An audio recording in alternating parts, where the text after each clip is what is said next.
ہماری جو my mother was very unwell, تو ان کے لیے دعا کرنے کے لیے ان کے ساتھ میں اجمیر شریف گیا جی تو ہم چادر چڑھاتے ہیں منت مانگنے کے لیے. تو ہم چادر کو ایسا لے کے جا رہے تھے تو ممی نے پیسے میرے پاس رکھائے تھے سنبھالنے کے لیے، 5,000 روپے تھے. اچھا تو وہ میرے گم گئے. پھر میں ڈھونڈنے کو آیا تو ایک فقیر بیٹھے ہوئے تھے وہاں پر. تو انہوں نے مجھ سے ایک دم سر نے کہا کچھ گم گیا ہے کیا؟ انہوں نے کہا جی. تو انہوں نے کہا 5,000 روپے میں ہے کیا؟ تو مجھ کو ایسا لگا ان کو کیسے معلوم. اور میں نے کہا جا یہاں آیا ہے در سے خالی ہاتھ نہیں جائے گا. 5,000 گوائے ہیں، 500 کروڑ کمائے گا. کیا بات. اینڈ مجھے کبھی کبھار ایسی باتوں میں وشواس نہیں ہوتا. ہم سب پڑھے لکھے، لگتا ہے ایسا ہوتا نہیں ہوگا، لیکن یہ میرے ساتھ ہوا ہے. اور وہ صحیح تھے. اجمیر شریف کی دعا ہے مجھ پر، دیا ہے ان کی کہ آئی تھنک پیسوں کی بات نہیں، بٹ میں نے بہت نام کمایا ہے. میں نے بہت اچھی چیزیں کمائی ہیں. اور ہم ماں کی دعا کے لیے گئے تھے، وہ نہیں رہیں، لیکن ان کی دعائیں اجمیر شریف کی وجہ سے میرے پاس آج بھی. ڈاکٹر صاحب میرا سوال کچھ الگ ہے.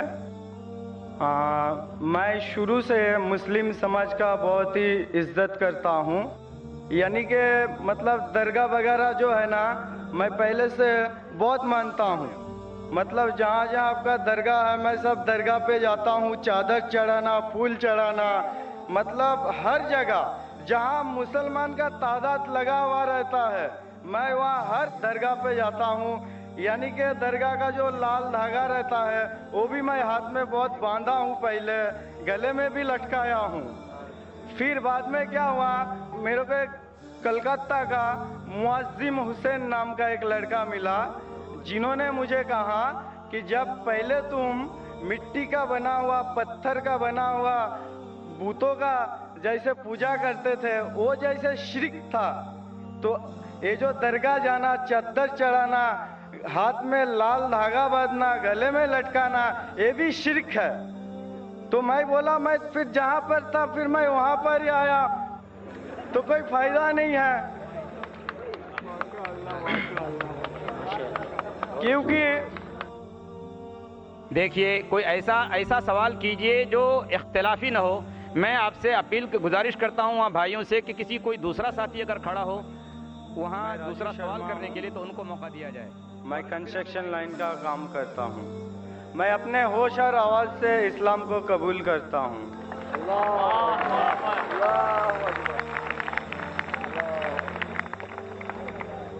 ماشاءاللہ، جس طریقے سے اللہ تعالیٰ فرماتے اذا جاء نصر اللہ والفتح، آپ دیکھتے بڑی تعداد میں الحمدللہ لوگ اللہ کے اس صحیح دین کی طرف آ رہے. بھائی صاحب، آپ مانتے ہیں کہ اللہ ایک ہے؟ ہاں. آپ مانتے ہیں کہ اللہ ایک ہے؟ ہاں ایک ہے. آپ مانتے ہیں کہ بت پرستی غلط ہے؟ غلط ہے. آپ مانتے ہیں کہ محمد صلی اللہ علیہ وسلم آخری پیغمبر ہے؟ ہاں. یس. آپ کو اسلام قبول کرنے پہ کوئی بھی زبردستی کر رہا ہے؟ نہیں نہیں نہیں نہیں. کوئی بھی مالی دباؤ؟ نہیں نہیں نہیں. کوئی بھی فزیکل دباؤ؟ کوئی دھمکی دے رہا ہے؟ نہیں نہیں. بالکل نہیں نا، کیونکہ اسلام کو زبردستی سے کسی سے قبول کرانا، زبردستی سے اسلام قبول کرانا اسلام میں حرام ہے، لا اکراہ فی الدین.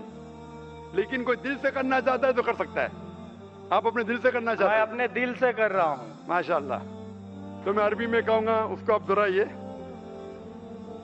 اشہدو اشہدو اللہ اللہ الہ الہ الا اللہ الا اللہ واشہدو واشہدو انا ان محمدن محمدن عبدہ عبدہ ورسولہ. رسولہ. میں گواہی دیتا ہوں میں گواہی دیتا ہوں کہ اللہ کے علاوہ اللہ کے علاوہ کوئی معبود نہیں، کوئی معبود نہیں، اور محمد اور محمد صلی اللہ علیہ وسلم صلی اللہ علیہ وسلم اس کے بندے اس کے بندے اور پیغمبر ہے. پیغمبر ہے. ماشاءاللہ، آپ مسلم بن چکے، اور انشاءاللہ میں اللہ سے دعا کروں گا کہ آپ کو اور ہدایت دے اور آپ عمل میں بھی انشاءاللہ پکے بنے، اور دعا کروں گا کہ اس دنیا اور آخرت میں بھی انشاءاللہ آپ کو سفلتا ملے. اور ڈاکٹر صاحب میں جاننا چاہتا ہوں، میں پہلے بھی آپ کو بتا چکا ہوں، جو میں اسلام میں چلوں تو جیسا آپ کو میں بتایا یہ جو درگاہ وغیرہ یہ میں مان کے چلوں کہ نہیں چلوں، میں آپ کا منہ سے جاننا چاہتا ہوں. جیسے خدا نے آپ کو چنا ہے نا تو آپ مجھے بتا دیجئے. بھائی صاحب نے سوال پوچھا ہے، انہوں نے کہا ہے کہ پہلے بھی سوال پوچھا تھا اور میرا ہی پوچھنا چاہتے ہیں کہ اس کے بارے میں کس نے کہا. وہ پہلے بت پرستی کرتا تھا, پھر کہا کہ درگاہ میں جانے لگا, تو وہ پوچھنا چاہتا ہے درگاہ کے بارے میں. میں نے قرآن مجید پڑھا ہوں, قرآن مجید میں مجھے کوئی بھی آیت نہیں ملی جس میں لکھا ہے دھاگا باندھنا چاہیے. قرآن مجید میں کئی بھی آیت نہیں جس میں لکھا ہے درگاہ جانا چاہیے. لیکن اللہ کے رسول نے کہا ہے کہ آپ قبر پہ جاؤ, قبر پہ جائیں گے تو آپ کو آخرت کا احساس ہوگا کہ آپ آخرت میں کہاں آئیں گے. اسی لیے قبر پہ جانا اچھی بات ہے. آپ اس شخص کے لیے دعا کر سکتے ہیں. You can pray for him, but you cannot pray to him or through him. آپ جب کسی کے قبر پہ جاتے ہیں تو قبر پہ جا کے اس کے لیے دعا کر سکتے ہیں, اس کو یا اس کے ذریعے نہیں کر سکتے. توبہ کیجئے, شرک کرنا بند کیجئے, انشاءاللہ آپ جنت میں جا سکتے ہیں. لیکن اگر شرک کی حالت میں مرے تو اللہ سبحانہ و تعالی, خدا ایشور آپ کو کبھی بھی نہیں معاف فرمائیں گے. اسی لیے قرآن مجید میں لکھا ہے, جو میں نے اس تقریر کے شروع میں تلاوت کی, اس آیت کی جسے میں ماسٹر کی کہتا ہوں, سارے تالوں کو کھولنے والی چابی, سورہ عمران سورہ نمبر 3 آیت نمبر 64 میں لکھا ہے, تعالوا الی کلمۃ سواء بیننا و بینکم, آؤ اس بات کی طرف جو آپ اور ہم میں یکساں ہے. تعالوا الی کلمۃ سواء بیننا و بینکم, آؤ اس بات کی طرف جو آپ اور ہم میں یکساں ہے. سب سے پہلی بات, اللہ نعبد الا اللہ, کہ ہم صرف اللہ کی عبادت کریں. میں نے یہ نہیں کہا کہ صرف اللہ میں مانو, صرف اللہ میں ماننا کافی نہیں ہے. اللہ نعبد الا اللہ, کہ ہم صرف اللہ کی عبادت کریں. اللہ کو ماننا کافی نہیں, اللہ کی عبادت صرف کرنا چاہیے, وہ ضروری ہے. وَلَا نُشْرِكَ بِهِ شَيْئًا, ہم اللہ کے ساتھ کسی اور کو شریک نہ کریں. وَلَا يَتَّخِذَ بَعْضُنَا بَعْضًا أَرْبَابًا مِّن دُونِ اللَّهِ, کہ ہم آپس میں اللہ کے علاوہ کسی اور کو معبود نہ بنائیں. یہ ضروری ہے. وَلَا نُشْرِكَ بِهِ شَيْئًا وَلَا يَتَّخِذَ بَعْضُنَا بَعْضًا أَرْبَابًا مِّن دُونِ اللَّهِ فَإِن تَوَلَّوْا فَقُولُوا اشْهَدُوا بِأَنَّا مُسْلِمُونَ. اور اگر اس کے بعد وہ لوگ نہیں مانتے تو ہم گواہی دیتے ہیں کہ ہم مسلمان ہیں, ہم اللہ کی عبادت کرتے ہیں اور اللہ کا کہنا مانتے ہیں. یہی پیغام عیسیٰ علیہ السلام نے دیا.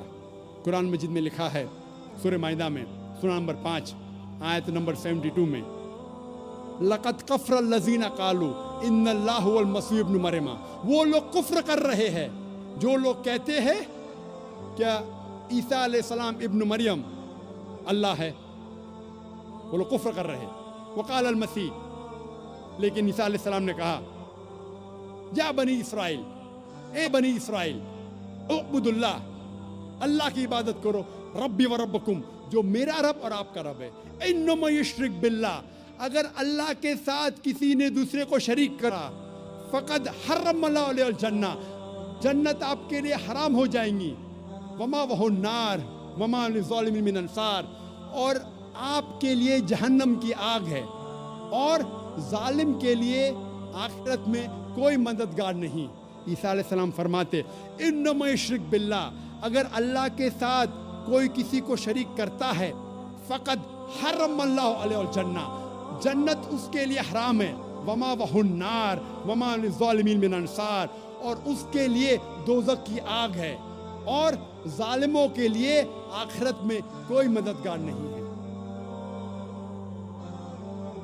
قرآن مجید میں اللہ تعالیٰ فرماتے ہیں سورہ انعام میں سورہ نمبر 6 آیت نمبر 108 میں, کہ جو انسان غلط خدا کی عبادت کرتے ہیں, آپ ان خداؤں کو گالی مت دو, ورنہ یہ لوگ جہالت میں اللہ کو گالی دیں گے.